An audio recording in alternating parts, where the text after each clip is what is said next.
especial. Oh.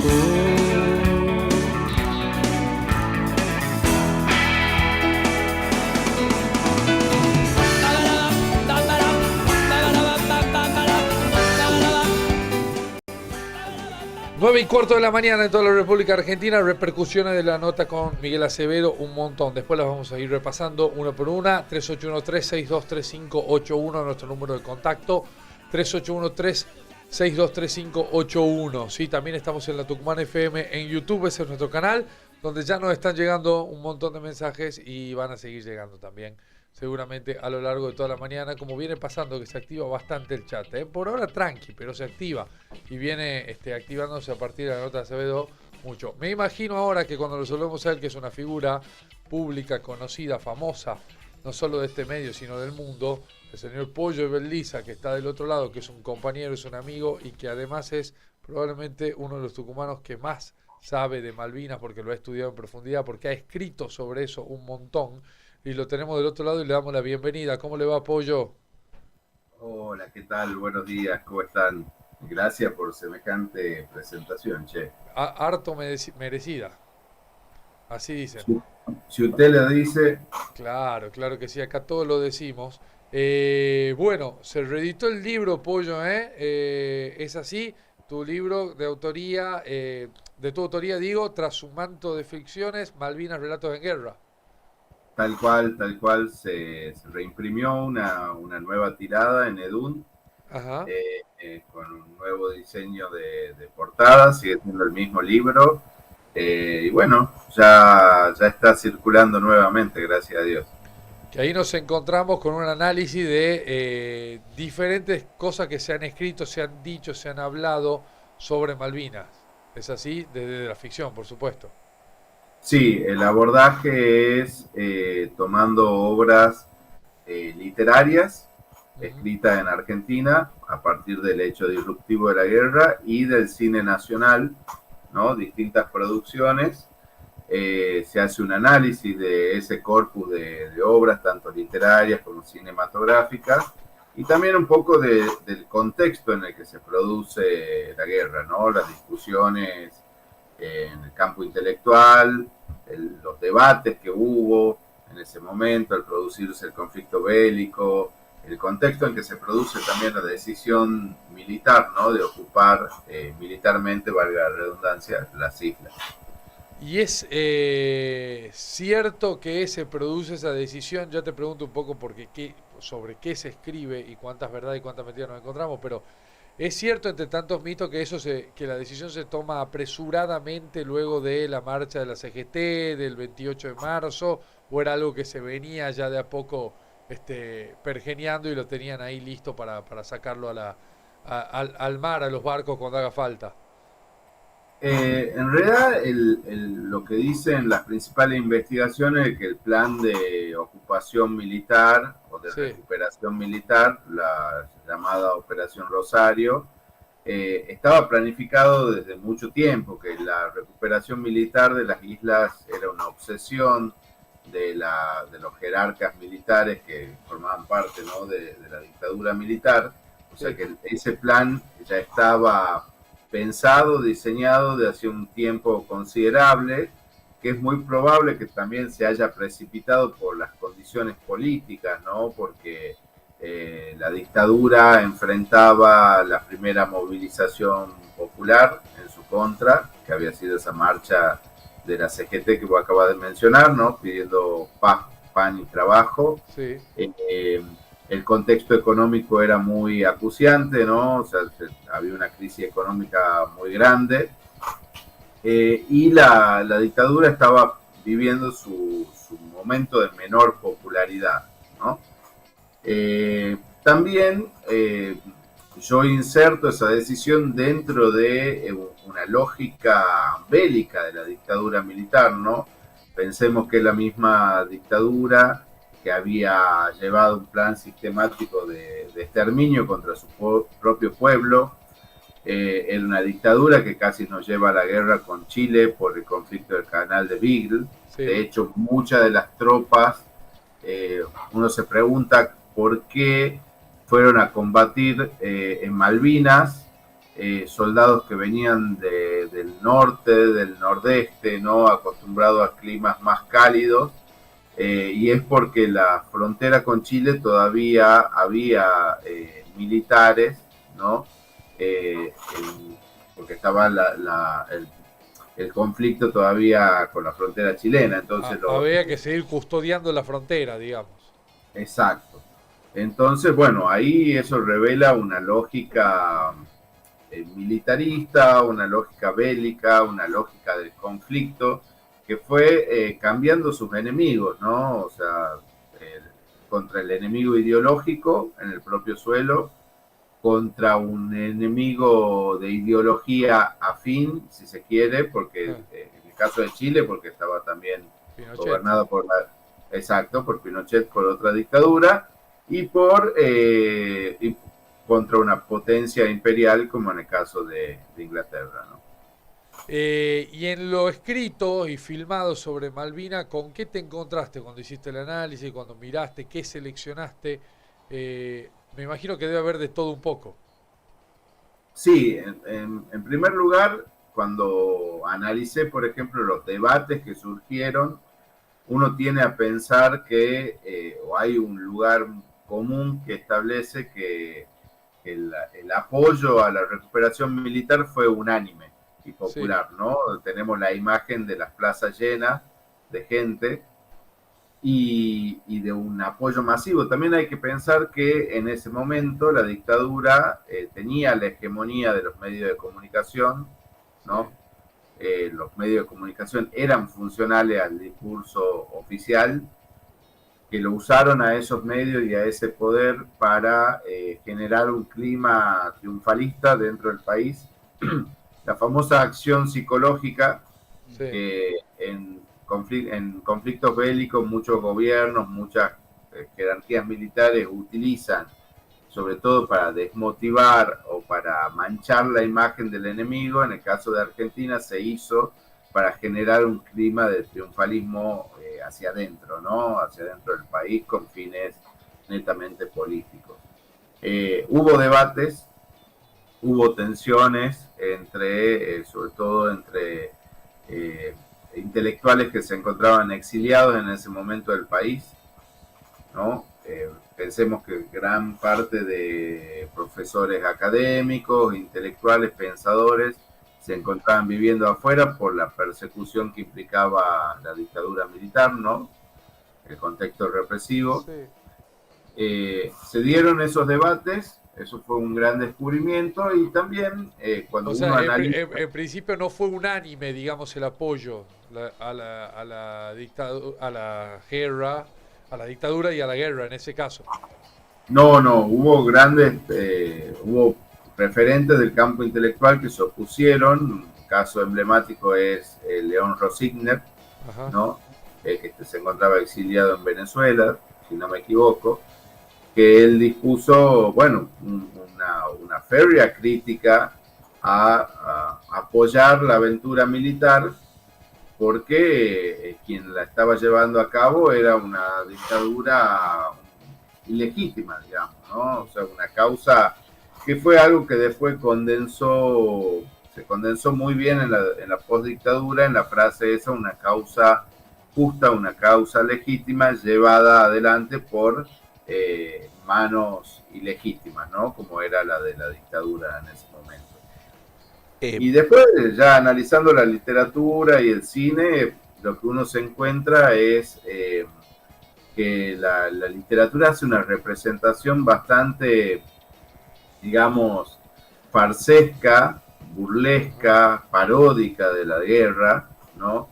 Que un poco que se anima a faltarle el respeto o desacralizar, si se quiere, la causa nacional, ¿no? Y lo que encuentra ahí es que por ahí muchos de los fundamentos y de esa causa no se entienden, no son superficiales, ¿no? O que no había un verdadero conocimiento acerca de la historia de las islas.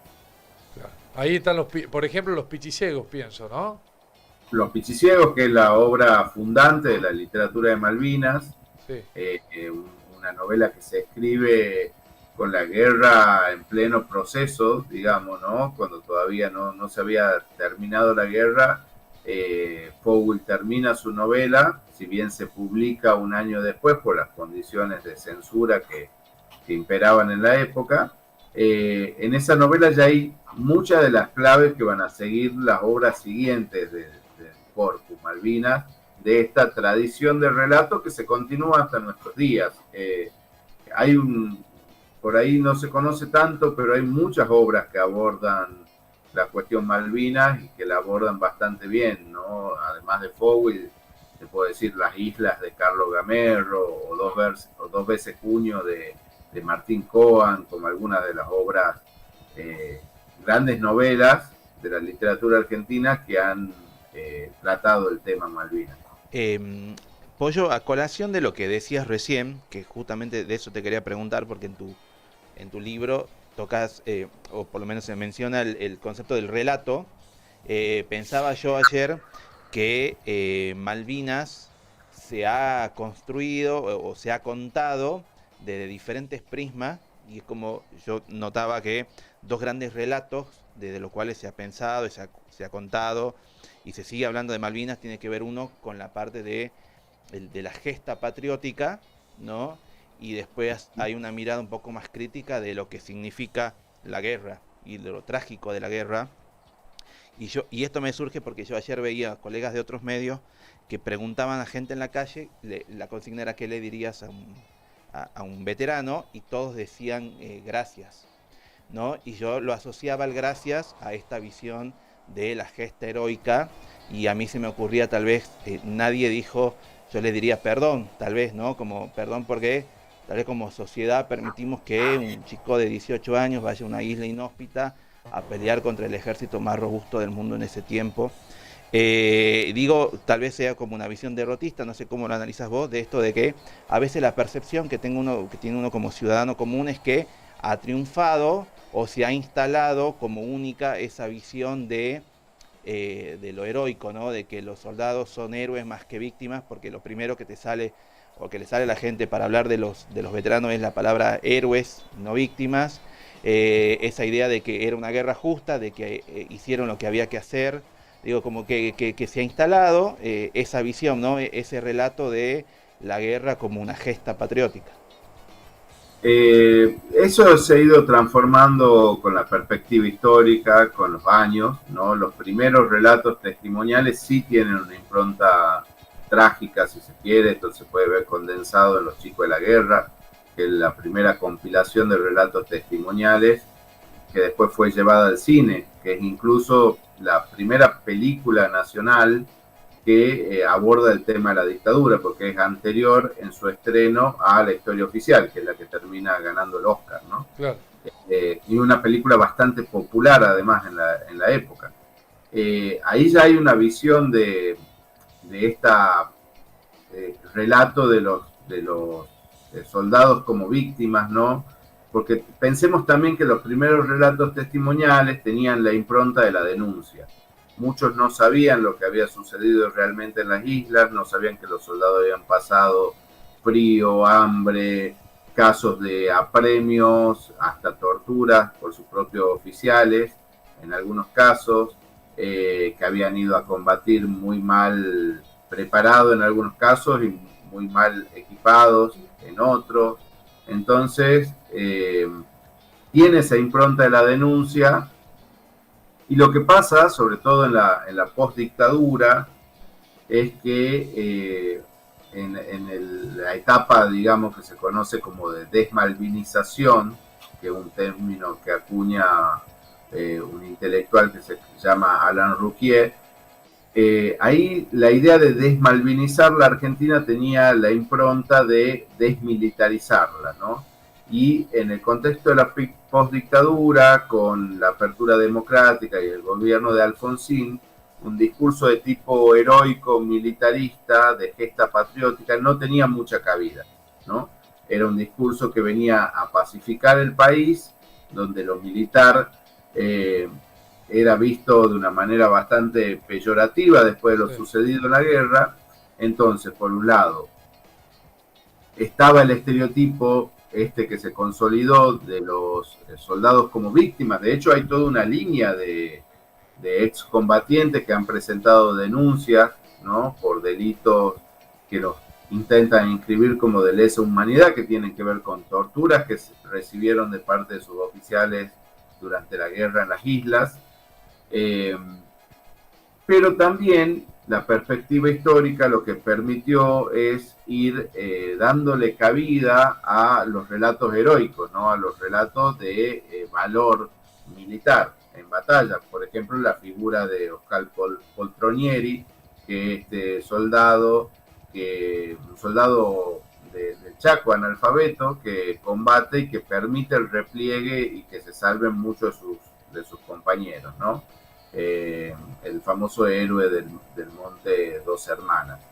Esos relatos han podido tener su cabida con el tiempo. Yo creo que hoy la perspectiva ha cambiado, por eso se los concibe como héroes, ya no tanto desde el lugar de víctimas.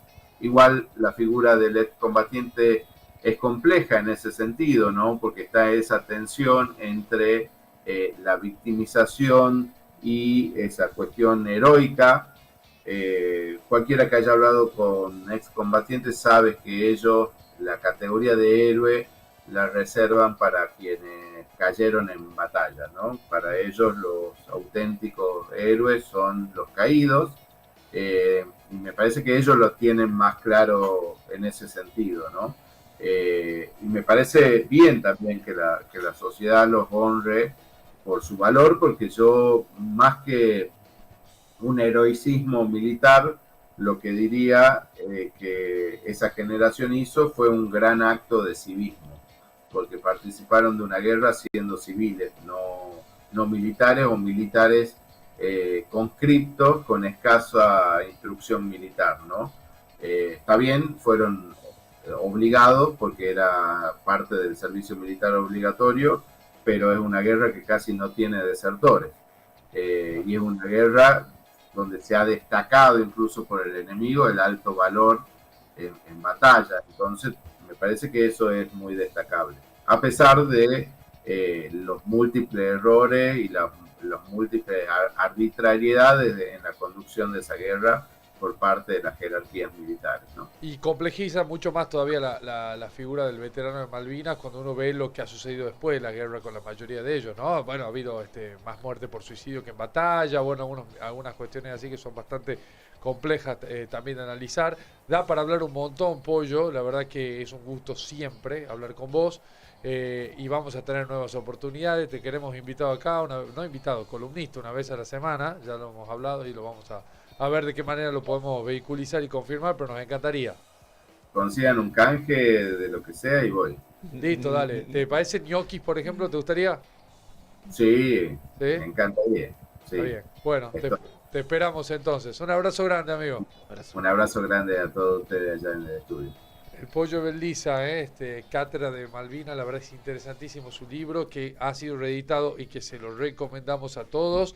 Tras su manto de ficciones, Malvinas, Relatos en Guerra, la verdad que es espectacular. Y el Pollo escribe, tiene una pluma impresionante y la verdad que vale la pena. Y escucharlo nomás da gusto. Nos hubiera gustado también seguir, tiene sus propios compromisos, ¿no?, en este horario, en otro trabajo. 9:33 de la mañana, señor Carleto. Sí, ya se nos está promediando el programa. Déjame, antes de que vayamos a la música, sí, saludar primero a un amigo, sí, Franco, que está cumpliendo años hoy. Anoche estuvimos brindando, por eso todavía tengo un poquito de sueño. Pasó de largo para escucharte. Sí, lo saludo desde acá, nos está escuchando Franco Barriga, nuestro gran amigo de la facultad. Lo conozco, Franco. ¿Lo conoce? Un abrazo para Franco. Bueno, está cumpliendo años hoy y también está cumpliendo, felicidades para Franco, amigo de hace mucho, mucho tiempo, de los inicios de la facu, y mi viejo, mi papá también está cumpliendo años hoy. La verdad no sé cuántos años cumple. ¿Tu papá? Sí. Mi papá no se acuerda tampoco de cuántos años tengo yo, ¿verdad? Entonces no tengo la obligación de acordarme. ¿Sabes en qué año nació? No recuerdo, creo que en el 68. Creo que tiene 58 años, 59 años o 57. 57, 58 o 59. Bueno, él también se olvida de mi edad, pero por ahí anda. Bueno, pero en definitiva saludo a Franco y saludo a Fabián, a mi viejo, que también está cumpliendo años hoy. Perfecto, bueno, 9:35, momento de la música. Saludos para el papá de Franco, saludos para Franco Barriga. Y nosotros nos vamos a escuchar un poquito de música, una canción. Poner algo de Alex Ubago o algo así, ¿querés? ¿Puede ser? Dale. Vos sabés, calavera.